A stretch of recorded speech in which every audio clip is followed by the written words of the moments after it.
আজকে এই সাংবাদিক সম্মেলনে আগত আমার সমস্ত সাংবাদিক ভাইদেরকে আমি স্বাগত জানাই এবং ইংরেজি নতুন বছরে শুভেচ্ছা জানাই। আজকে এই সাংবাদিক সম্মেলনে উপস্থিত আছেন আমাদের এক্স এমপি রেবতী ত্রিপুরা মহোদয়, উপস্থিত আছেন আমাদের প্রদেশ সম্পাদিকা মাননীয়া অজন্তা ভট্টাচার্য মহোদয়, উপস্থিত আছেন আমাদের মাননীয় জেলা সভাধিপতি শ্রী দেবল দেব রায় মহোদয়। তো আজকের এই সাংবাদিক সম্মেলনের যে বিষয়বস্তু, এই বিষয়বস্তু নিয়ে বিস্তারিত আলোচনা রাখবেন আপনাদের সামনে এখন আমাদের প্রদেশ সম্পাদিকা মাননীয়া অজন্তা ভট্টাচার্য। মূলত যে বিষয়টি নিয়ে এই গোমতী জেলার জেলা কার্যালয়ে আমরা সমবেত হয়েছি এবং আপনাদের সবাইকে পেয়েছি, আপনাদের সবাইকে অনেক অনেক ধন্যবাদ এবং প্রণাম। মূলত এই বিষয়টির উপরে বিস্তারিত আলোচনা রাখবেন আমাদের পূর্ব ত্রিপুরা আসনের মাননীয় প্রাক্তন সাংসদ রেবতী ত্রিপুরা মহোদয়। তার আগে শুধুমাত্র বিষয়টি নিয়ে একটু ভূমিকা রাখছি, বাকি বিস্তারিত আমাদের সামনে আমাদের সাংসদ মহোদয় আলোচনা রাখবেন। আমাদের যশস্বী প্রধানমন্ত্রী নরেন্দ্র মোদীজি বিকশিত ভারত গ্যারান্টি ফর রোজগার আজীবিকা মিশন গ্রামীণ জি রামজি নিয়ে আমাদের লোকসভায় আমরা গত ডিসেম্বর মাসের মাঝামাঝি থেকে 16 তারিখ থেকে আমরা দেখে আসছি। এটা নিয়ে পক্ষে বিপক্ষে আলোচনা রাখা এবং আমাদের যিনি ইউনিয়ন মিনিস্টার শিবরাজ সিং চৌহানজি, উনি গত 16ই ডিসেম্বর 2025 উনি লোকসভায় বিষয়টি আনেন। 17ই ডিসেম্বর এটিকে নিয়ে লোকসভায় পক্ষে বিপক্ষে আলোচনা হয়। পরবর্তী সময়ে এই বিষয়টিকে রাজ্যসভায় আনীত করা হয় এবং তার পরবর্তী সময়ে গত 21শে ডিসেম্বর 2025 আমাদের দেশের মাননীয় রাষ্ট্রপতি এটিকে অনুমোদন দেন।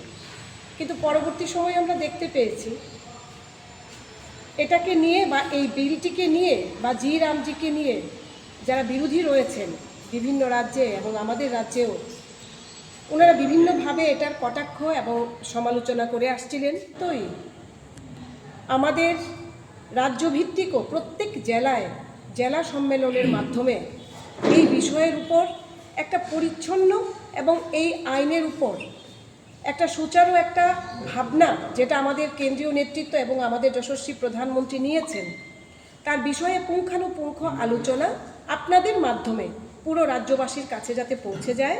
সমস্ত জেলার পাশাপাশি আজকে গোমতী জেলায়ও জেলা কার্যালয়ে আমরা এই উদ্যোগ নিয়েছি এবং আপনাদেরকে আহ্বান করেছি, আপনারাও সবাই উপস্থিত হয়েছেন।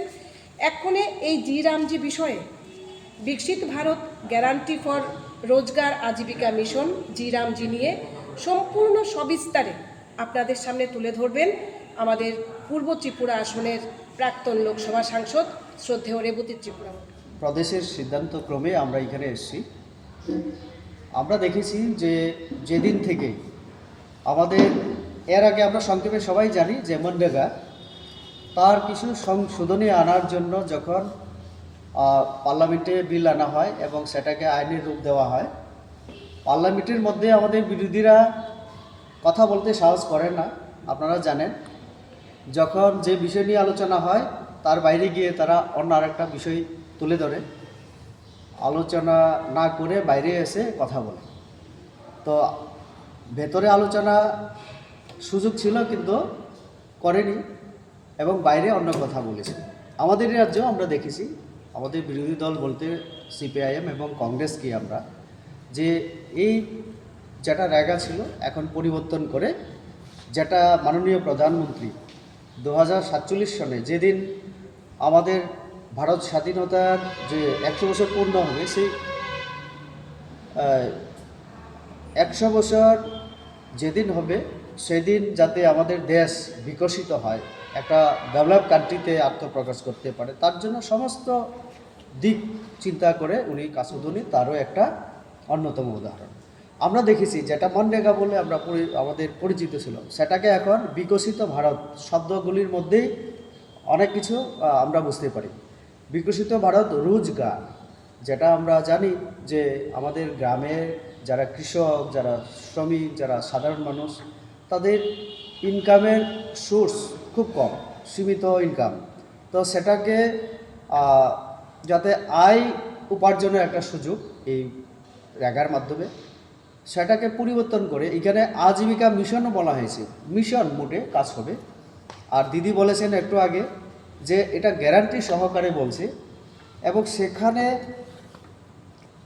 এর আগে এই আইনে যেভাবে ত্রুটি বিচ্যুতি ছিল এইগুলিকে সংশোধন করে আগামীতে যাতে আরও গ্যারান্টি দেওয়া যায়, মানুষকে কাজ দেওয়া যায়, তার জন্যই সরকারের এই দৃষ্টিভঙ্গি।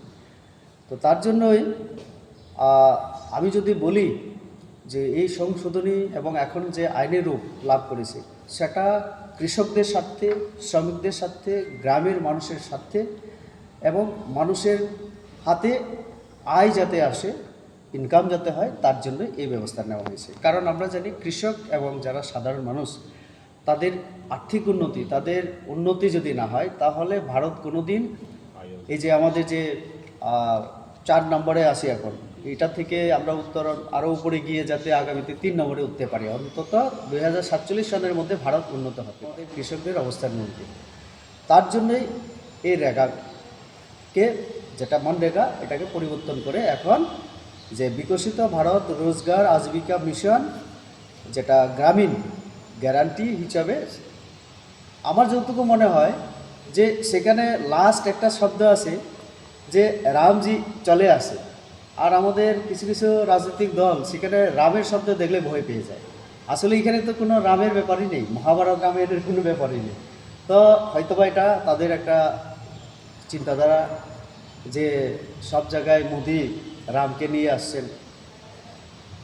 আমরা যদি একটু পেছনে যাই, বামপন্থীদের এই রাজ্যে যখন ছিল, শাসন ছিল, তখন রেগাকে কেন্দ্র করে আমরা যদি ইতিহাস দেখি, গুলি চালিয়েছিল বামপন্থীদের পুলিশ সেই সময়।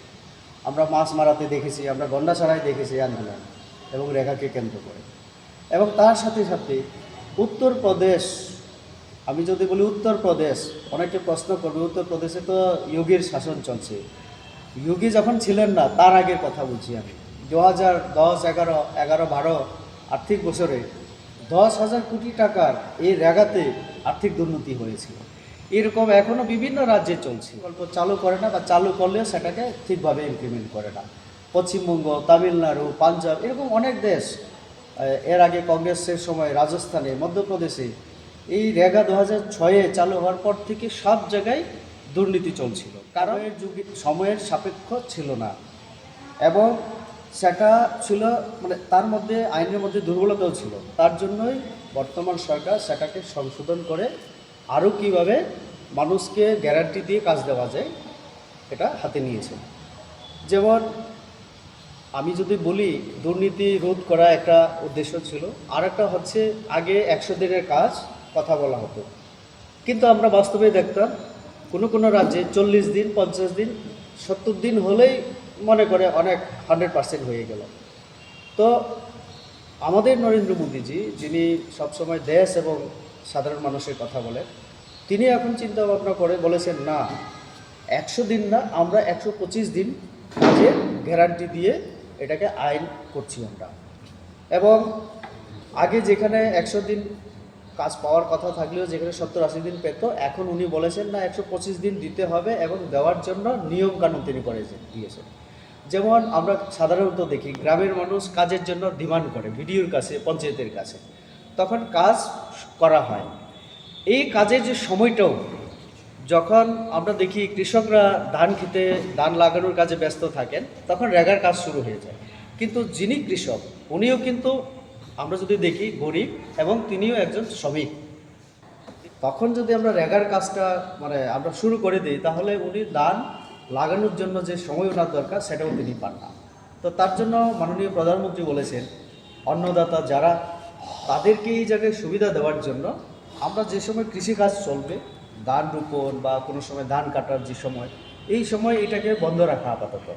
তো তার জন্যই এই দিকটাও দেখা হয়েছে কৃষকদের। আর অন্যদিকে একজন শ্রমিক হিসেবে কৃষককেও আমরা যদি বিবেচনা করি, তাহলে যাতে সে কাজ পেতে পারে 125 দিন, তার জন্যই এখন ওই সময়টাকে যখন কৃষিকাজ হবে তখন এটাকে আপাতত বন্ধ রাখা হবে। এটাকে বামপন্থীরা বলছে নানান অভিযোগ দিয়ে যে রেগা শেষ করে দেবে, কৃষকরা কাজ পাবে না, আর শ্রমিকরা কাজ পাবে না, সব জায়গাতে রাম লাগিয়ে দিচ্ছে। তো এটা একটা কারণ সংশোধনের। তো আমরা দেখেছি যে 125 দিন কাজ দেওয়ার ক্ষেত্রে আমরা দেখেছি যে এর আগে যারা সব রাজ্যের তো সব কর্মচারী বা সব মানুষ যেহেতু এক না, এবং সরকারের পলিসিও আলাদা আলাদা আলাদা থাকে। তো আমরা দেখেছি কর্তৃপক্ষেরও কোনো কোনো জায়গায় মানে সেইভাবে এই রেগাকে ইমপ্লিমেন্ট করার ক্ষেত্রে আমরা সরকারগুলি ব্যর্থতা আমরা লক্ষ্য করেছি। তো এই জায়গায় যাতে সরকারগুলি আরও স্বচ্ছতার সাথে আরও যাতে কি করে বেশি কাজ দিতে পারে গ্যারান্টি, তো তার জন্য আইনের সংশোধন আনা হয়েছে। যেমন এইখানে অনেক আমরা গণতন্ত্র কে যদি একটা কোনো বিল্ডিংয়ের সাথে তুলনা করি, তাহলে যে পিলার নিয়ে একটা বিল্ডিং মানে দাঁড়ায়, তাহলে আপনারা যারা এই মিডিয়াতে যুক্ত আপনারা হচ্ছেন চতুর্থ স্তম্ভ। তো গণতন্ত্রে আপনারা সরকারের কথা এবং জনগণের কথা তার বিনিময়ে আপনারা করেন। তো সরকারের তো ভালো একটা উদ্যোগ গ্রহণ করেছে আমাদের, বিশেষ করে মাননীয় প্রধানমন্ত্রী কৃষকদের যখন একবার আমরা দেখেছি এর আগে কৃষক আন্দোলন, এটাও একটা বাহানা ছিল কংগ্রেস বড় বড় শিল্পপতিদেরকে এসি রুমে বসিয়ে দিয়ে কৃষকদের পরিচয় দিয়ে আন্দোলন করে। যখনই আমাদের সরকার কৃষকদের জন্য সাধারণ মানুষের জন্য কিছু করে তখন গিয়ে মানে বিরোধী দলগুলি এইসব করে। তো তার জন্যই আমি বলতে চাই যে এই যে রেগা নিয়ে সাধারণ মানুষকে কোনোভাবেই বিভ্রান্তির মধ্যে থাকা উচিত না। আমাদের মাননীয় প্রধানমন্ত্রী নরেন্দ্র মোদীজি দেশের কৃষকদের জন্য, শ্রমিকদের জন্য চিন্তা ভাবনা করেই এই পরিবর্তন এনেছেন, এবং নামটা যেটা মহাত্মা গান্ধী একটা জড়িত ছিল সেটাকে পরিবর্তন করা হয়তোবা অনেকে মনে করেছেন আমরা মহাত্মা গান্ধীকে আমরা সম্মান দেই না, কিন্তু সেখানে একটা কথাও বলা দরকার, মহাত্মা গান্ধীজির চশমাও এখন ব্যবহার হচ্ছে সিম্বলিক হিসাবে সরকারের বিভিন্ন কাজকর্মের ক্ষেত্রে। তো এটাও দেখতে বিরোধীরা অভিযোগ তুলেছে যে লোকসভার সংসদীয় যে কমিটি ছিল সেখানে সেই বিলটিকে নিয়ে আলোচনা করা হোক, কিন্তু তারপর সেখানে আলোচনা করা হয়নি, ধ্বনি ভোটে সেই বিলটি পাশ করা হয়েছে। সেই বিষয়টি আপনি কিভাবে দেখছেন? এই অভিযোগটা কার, স্পেসিফিক কারণ নাম বলতে পারবেন? বিরোধী প্রিয়াঙ্কা গান্ধী বডরা থেকে শুরু করে সমাজবাদী পার্টি এবং ইনক্লুডিং সমস্ত বিরোধী দলগুলি। বুঝেছি। দেখুন, আমি স্ট্যান্ডিং কমিটিতে ছিলাম, আমি দুইটা স্ট্যান্ডিং কমিটিতে ছিলাম। একটা standing committee on ST/SC welfare, আর একটা ছিল এক্সটার্নাল অ্যাফেয়ার্স, যেটা বিদেশ দপ্তরের তার সংক্রান্ত। কোনো বিল স্ট্যান্ডিং কমিটিতে হয় আলোচনা, তার জন্য আমি আরেকটা করি যে বিল সবাইকে ব্যক্তিগতভাবেও কপি দেওয়া হয়, সেটা আমরা স্টাডি করি, তার ধরনটা, তার উদ্দেশ্য সব কিছু দলকে দেওয়া হয়, প্রত্যেকে আলোচনা করে আসে। এবং পার্লামেন্টকে কেন আমরা অ্যাভয়েড করব? পার্লামেন্টই তো আলোচনা হবে, পার্লামেন্টই তো যুক্তি তর্ক সব কিছু হওয়ার পরে সংখ্যাগরিষ্ঠ ভোটের মাধ্যমে আইনে পরিণত হয়। আমরা তো দেখেছি, আমি 5 বছর দেখেছি রাহুল গান্ধী 5 বছরে আমি যদি ভুল না করি 91% আমার অ্যাটেন্ডেন্স ছিল। আপনারা দেখতে পারেন যে 2019 থেকে 2024 পর্যন্ত রাহুল গান্ধী যদি ধরুন 100 দিন যদি পার্লামেন্ট হয়ে থাকে, ওনার হয়তো বা 10 দিন অ্যাটেন্ডেন্স নেই। তো বাইরে গিয়ে যাটা বললে তো হবে না, সমস্ত গণতান্ত্রিক প্রক্রিয়া অনুসরণ করে আইন করা হয়েছে। আমরা তো অনেক আইন আমরা করেছি। তো এই যে যুক্তিহীন কথা বললেই তো হবে না, মানুষ তো দেখছে বিতর্ক হচ্ছে পার্লামেন্টের মধ্যে। আর সমস্ত কমিটিতে যদি স্পেসিফিক কোনো কমিটিকে পাঠানোর দরকার মনে করে স্পিকার, তাহলে সেখানেও পাঠানো হচ্ছে। সেখানে বিরোধী দল আছে, যে কোনো স্ট্যান্ডিং কমিটি, যে কোনো কমিটিতে বিরোধী এবং শাসক দলের থাকে। আর পার্লামেন্টে তো আসেই সেই সুযোগ, তাদের কাছে অ্যাডভান্স কপি দেওয়া হয়, বিরোধী দলের কাছে দেওয়া হয়। বিরোধী দলের নেতা হিসেবে রাহুল গান্ধী আগে যিনি ছিলেন তার কাছেও দেওয়া হতো। তো পার্টি সেটা আলোচনা করে পার্টির মতামত দেওয়ার সুযোগ আছে, কেন বঞ্চিত করা হয়? ইতিহাসে তো ত্রিপুরা রাজ্যেও হয়নি, তার জন্যই তো আমাদের চেষ্টা এখন যাতে সেভাবে করা হয়, তার জন্যই তো সেভাবে আমি তো বলবো না যে ত্রিপুরা রাজ্যে হয়েছে 100 দিনের। হ্যাঁ, ত্রিপুরা রাজ্য অন্য রাজ্য থেকে একটু আমরা সবসময় বেশি দিয়েছি। আমাদের এখানে 80, 85 এরকম 90 দেশ পর্যন্ত হয়েছে। যখন আমি এমপি ছিলাম, আমিও তো এটা কেন্দ্রীয় স্কিম, যেহেতু আমরা দিশা মিটিংয়ে সেগুলি নিয়ে আলোচনা করেছি। আমার এখানে জেলা সভাধিপতি আছেন, এখন ওনারাও সেটা একসময় 12 হিসেবে আমরা শহরে এবং রেগা আমরা গ্রামে আমরা করেছি। 100 দিন কোথাও হয়নি, তার জন্যই 100 দিনের জায়গায় আমরা যাতে এখন 100 দিন 125 দিন করা হয়েছে, যাতে 125 দিন সেই চেষ্টা থাকবে। না, আপনি উল্লেখ করেছেন বিজেপি শাসিত রাজ্যগুলিতে 100 দিনের মোটামুটি লক্ষ্যমাত্রা করা হয়েছিল। বিজেপি না, এটা পুরো দেশে আমাদের লক্ষ্য, হ্যাঁ, না না পুরো দেশে। আমি দুর্নীতির কথা বলছি। 2009 সালে মহাত্মা গান্ধীর নাম সেখানে জুড়ে দেওয়া হয়েছিল। 2026 সালে এসে, অর্থাৎ 2025 সালের একেবারে 15 থেকে 19 ডিসেম্বরে সেখানে এই নামটিকে বাদ দেওয়া হয়। বিরোধীদের অভিযোগ, সেখানে মহাত্মা গান্ধীকে অবমাননা করা হচ্ছে ভারতীয় জনতা পার্টির পক্ষ থেকে। সেই বিষয়টি আপনি এক্স এমপি হিসাবে কীভাবে দেখছেন? আমরা মহাত্মা গান্ধীকে সবসময় বলি, ওনার নেতৃত্বে আমাদের স্বাধীনতা সংগ্রাম হয়েছে এবং আমরা স্বাধীনতা অর্জন করেছি। আরও অনেকে ছিলেন, স্পেসিফিক যেহেতু মহাত্মা গান্ধীজির কথা বলেছেন, আমরা কোনো জায়গায় ওনাকে অপমানিত করতে চাই না করেছি। বরং ওনার নামের সাথে সাথে আমরা ওনার চশমাকেও ব্যবহার করতে আমরা শুরু করেছি। আপনারা দেখেছেন সরকারি বিভিন্ন স্বচ্ছতা মিশন, সব জায়গায় আমরা এটা করছি। আর এই যে নাম পরিবর্তন, এটা শুধু আমরা এসে করেছি তা না। আসলে এই যে মনরেগার যে ধারণাটা, বিভিন্ন রাজ্যে বিভিন্ন সময় বিভিন্ন আইনের মাধ্যমে মানুষকে কাজ দেওয়ার জন্য বিভিন্ন প্রকল্প ছিল, সেটাকে একত্রীকরণ করে 2006 সনে কংগ্রেসের সময়, আমি বলছি বারবার কংগ্রেসের সময় এটা হয়েছে। তো এখন আমাদের মাননীয় প্রধানমন্ত্রীও অনুরূপভাবে আগামী 2047 ভারত যাতে একটা জায়গায় পৌঁছতে পারে, 3 নম্বর শক্তিধর অন্তত আমরা একটা উন্নত রাষ্ট্র হিসেবে আত্মপ্রকাশ করতে পারি, তার জন্য সব দিক বিচার করে তিনি জাস্ট নামটা পাল্টেছেন। মহাত্মা গান্ধীকে অপমান কোথাও করা হয়নি। মহাত্মা গান্ধীকে আমরা আমাদের হৃদয়ে রাখবো এবং সম্মান ওনার প্রতি থাকবে।